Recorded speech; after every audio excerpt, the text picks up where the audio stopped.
this last winter was unlike any other winter I've ever experienced. It was really mundane in exactly the way I think I needed.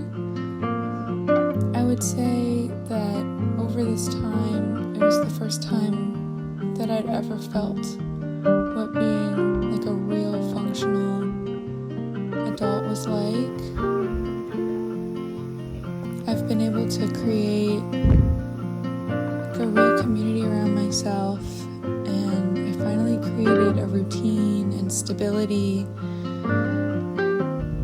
Over the fall, I had read Wintering by Catherine May in hopes that I wouldn't get so depressed over the winter, because it's always like a really terrible time for me. And I feel like the book was able to give me the insight I needed to be able to embrace winter as more of a resting time and be okay with the fact that nothing really new was happening. I was just expanding what I already had.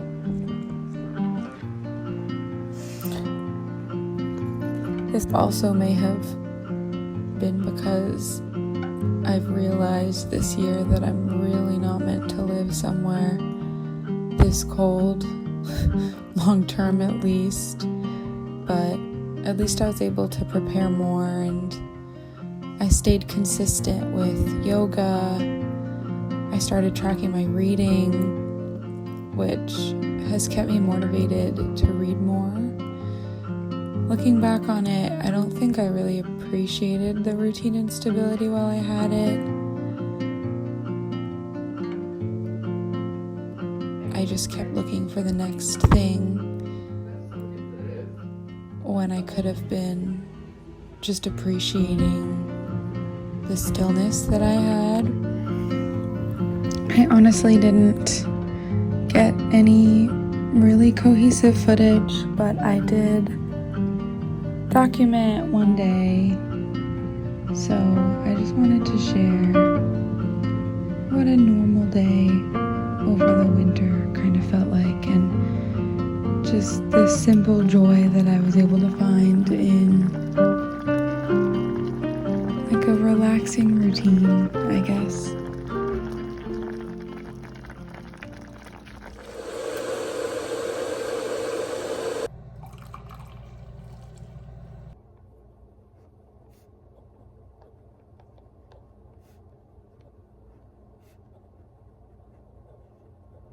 It's Valentine's Day, so we're gonna go get heart-shaped donuts and do Valentine's Day crafts, and I think Hannah and I are gonna go downtown and check out the Winterlude festivities. So it's like a winter festival, and it's mostly for kids, I feel, but they do have live ice sculpture carving, which I think is really cool, and I really like going down and looking at the sculptures. So I think we'll do that and see if maybe they have anything new this year. I saw that they had like snowmobile tricks, but we missed it, so maybe they have something like that today. I don't know, but we're gonna go check out what there is down there, and then we're going to go see Wuthering Heights.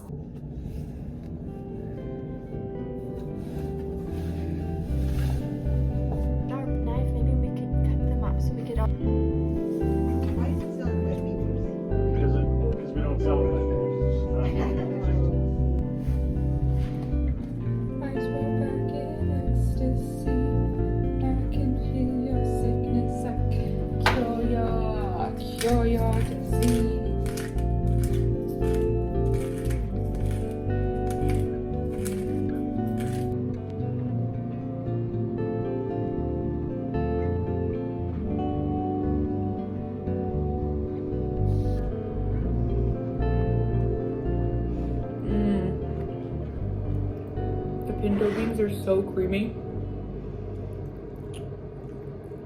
The yogurt's a bit weird. Yeah. The yogurt's a bit weird. I added vanilla yogurt. I thought I could cover up the vanilla. It still kind of tastes vanilla-y, but that's okay.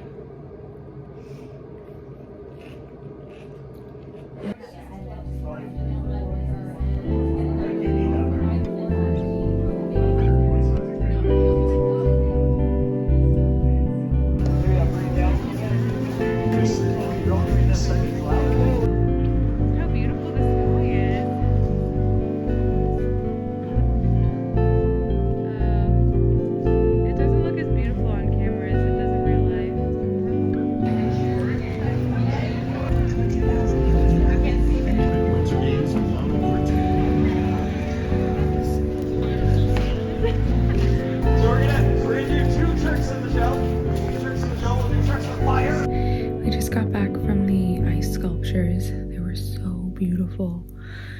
They were so nice, but the line to get in to be right up close with them was insanely long. It was so long.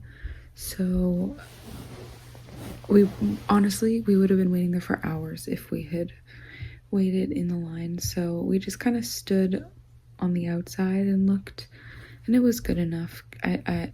It's better than waiting in that long line. But wow, they were so beautiful.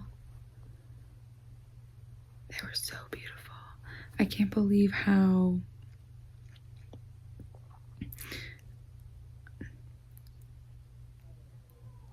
like specific they were. I just feel like it was super detailed is what I'm looking for. They were so detailed. They were so beautiful. They were so nice. That's my favorite thing about